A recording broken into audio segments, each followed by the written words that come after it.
Welcome back to Paul's Tech News. Now that it is officially summer, I think it's safe to assume that most of you are enjoying this video from the comfort of a chaise lounge as the family frolics in the pool and the burgers and hot dogs sizzle on the grill. I am honored to be included in your backyard soiree. That meat looks like it's coming along very nicely, by the way, and the dappled sunlight and cool breezes are really quite idyllic, which provides the perfect contrast to the chaos and terror that has engulfed the world of technology over the past 7 days.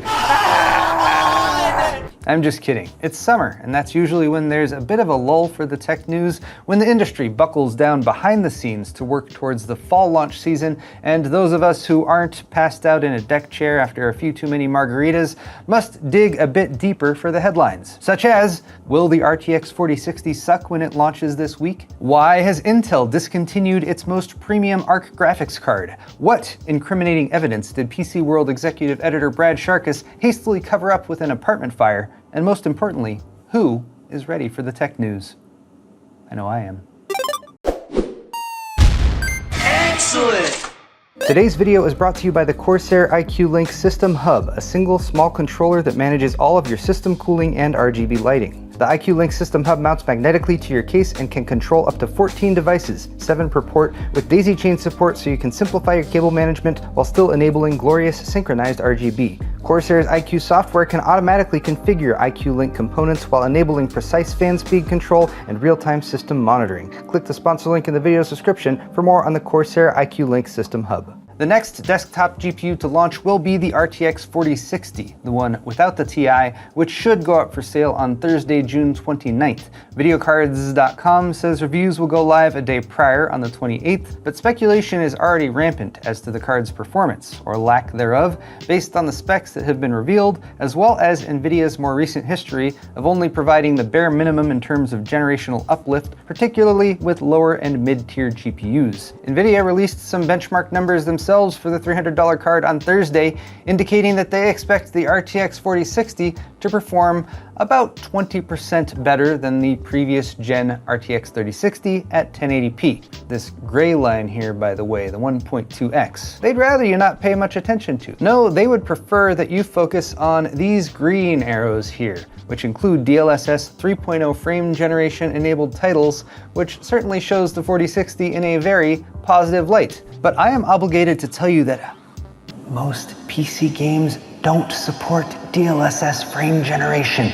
And while it is a cool technology, it's not perfect, and many reviewers find it disingenuous to compare enhanced FPS numbers via frame generation with raw rasterization results. And then there's the spec sheet, which shows values in green, as if they're better than the values that aren't in green, even if they're not, like the memory allocation or the memory bandwidth. And they are certainly focusing on the power draw for this card, which I am totally okay with. It seems hands down more efficient than prior gens, as it should be, with a 115 watt TGP that will save you some money on your power bill, and Nvidia even did some math for you there based on 10 to 20 hours per week of gaming. The 4060 was also spotted in some Geekbench test results on Wednesday, as it's assumed that the cards are already in the hands of reviewers, and while Geekbench results aren't completely analogous to gaming performance, it can give us a ballpark idea, and a score of 105,630 in the OpenCL test and 99,419 in Vulkan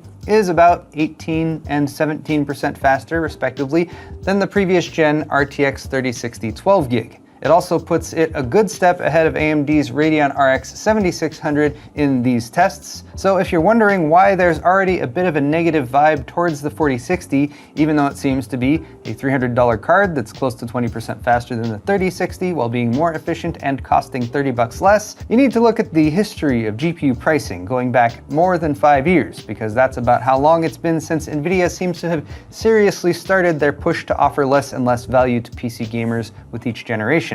I did that with the RTX 4070 launch, and here's a look at that chart. Oh, well, here it might seem that they're keeping up with historic trends. A 20% faster RTX 4060 roughly falls in line with the 16 to 29% boost we got gen on gen going back all the way to 2013, except my chart here is comparing the last gen performance of the card that's one tier higher. So the X80 class card on the right, like the GTX 980 or 1080, versus the X70 class card on the left, like the 2070 or 3070. So to get back to this level, the 4060 would need to be 15 to 30% faster, not than the RTX 3060, but than the RTX 3070. And given that the RTX 4060 Ti is only about 4% faster than the 3070 already, I don't really see that happening. But we'll find out Thursday, or possibly Wednesday, whether the 4060 magically brings GPU sales back from their lowest point in decades, or if, as shown in the Hardware Unboxed GPU pricing video from Tuesday,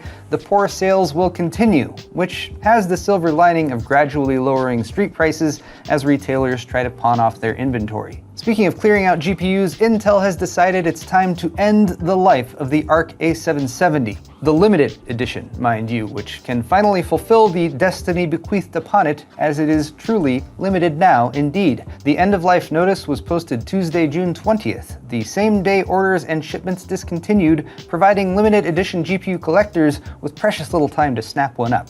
Fortunately, this is not an indication that Arc sales are imploding like a deep, but simply that Intel will stop producing their own cards for sale, allowing add-in board partners to continue to fill that role. It does mean that 16 gig versions of the A770 are now only available in 3 models, the Acer Predator Bifrost and the Gunir Photon in black and white. PC Gamer confirmed that AIB partners will still be able to produce both the 16 gig and 8 gig variants of the A770, and the A750 is of course also still alive and well. Next up for Intel's graphics team will be Battlemage, the successor to Arc, which we're expecting to launch sometime in 2024. AMD got a bit cagey in their replies earlier this week when asked a simple question by WCCF Tech: why does it seem like there are so many AMD-sponsored game titles, the ones that show an AMD Radeon logo when starting up typically, that do not support Nvidia DLSS? The underlying question, of course, and the one AMD did not seem to want to answer directly, is are the developers of these games contractually blocked from adding Nvidia DLSS support to their titles? To their credit, Nvidia replied to this question very directly. Nvidia does not and will not block, restrict, discourage, or hinder developers from implementing competitor technologies in any way. Straight to the point. I like it.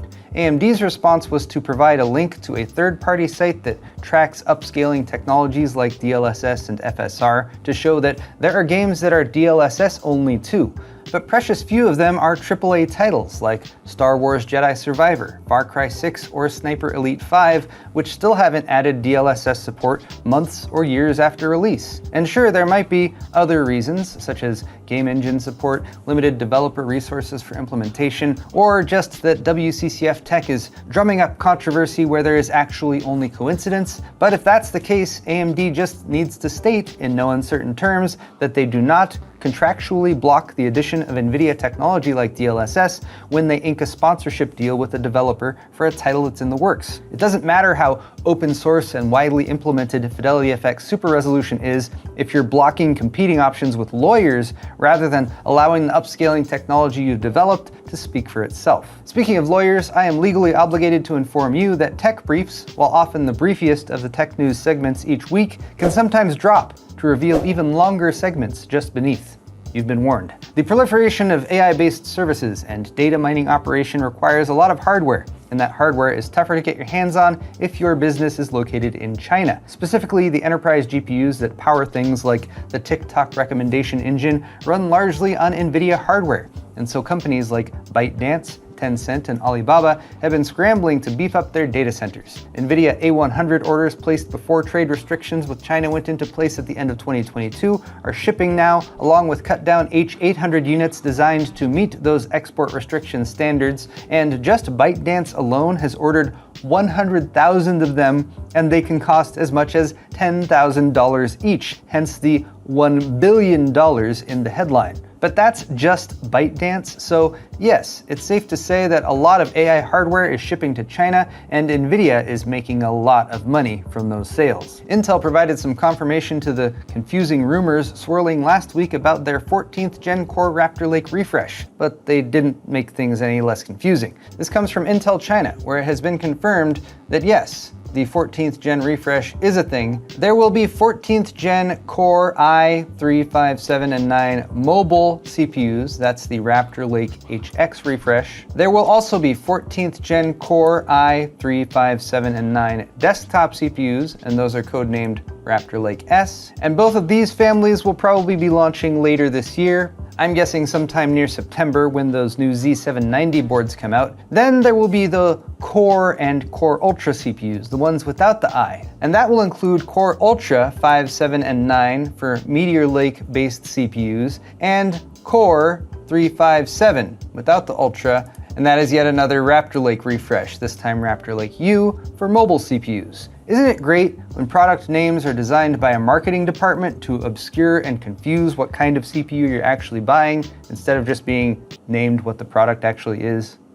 It's not great at all. But anyway, the EU continued its war on freedom this week by introducing yet another nanny-state regulation to prevent the good and honest cell phone manufacturers of the world from designing products as they see fit. These supposed rules would force fledgling tech companies like Apple and Samsung to design smartphones with user-replaceable batteries, instead of being able to use old standby single-use batteries that stop holding a charge within a year or two, so the user has to buy a new phone, which stimulates the economy, which should be everyone's top priority. The unwashed hippies in the European Parliament, who I didn't vote for, by the way, are hoping to push this scam legislation through in the name of environmental consciousness, so it can take effect in early 2027. But hopefully, a bunch of them can be bribed or something before that happens.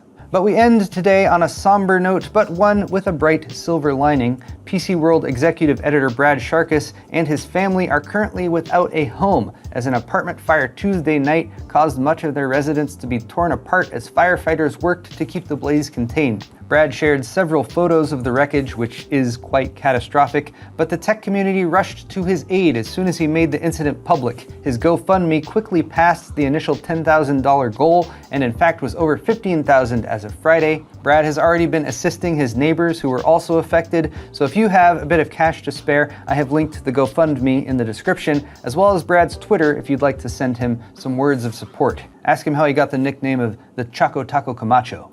It's a good story. But that is all the stories I have for this week, so there you have it, guys, your Sunday tech news. And if you liked it, click that like button or leave me a comment down below. While you're down there, all the articles I talked about today are linked in the video's description if you're interested, and you can also check out my store at paulshardware.net for high-quality merchandise, t-shirts, hoodies, beer sets, and more. Subscribing to my channel is always a good call too. Thanks again, everyone, and we'll see you next week.